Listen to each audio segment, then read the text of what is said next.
In today's video, I'm going to teach you how to use Zapier Webhooks.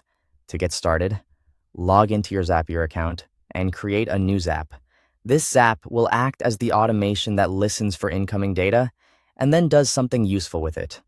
Once your new Zap is open, select Webhooks by Zapier as the trigger app.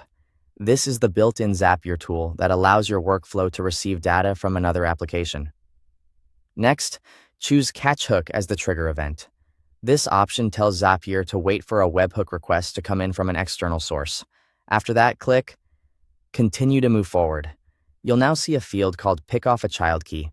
In most cases, you can leave this blank. You would only use this if your incoming webhook contains nested data and you want Zapier to focus on one specific object within the payload.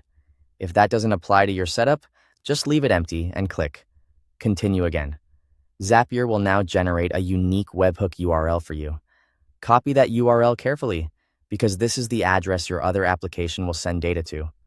Once you've copied it, go to the application that will be sending data into Zapier.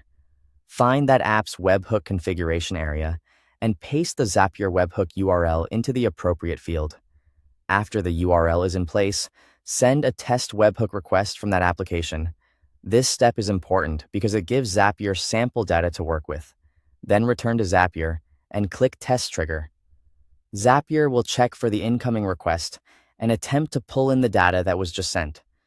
At this stage, verify that Zapier receives the webhook data successfully. Take a moment to confirm that the expected fields are showing up correctly. If everything looks good, click Continue. Now move to the action step. Click it, then select the app that should process the webhook data.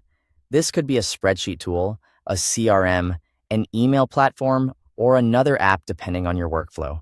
Configure the action and map the webhook fields so the incoming data is placed in the correct locations. This mapping step is what connects the webhook payload to the outcome you want. Once the action is configured, test the action step to make sure everything works as expected. If the test is successful, click Publish to activate the Zap. Finally, send another webhook request and confirm the automation runs successfully from start to finish. This final check helps ensure your live setup is working properly, not just the test. Thanks for watching.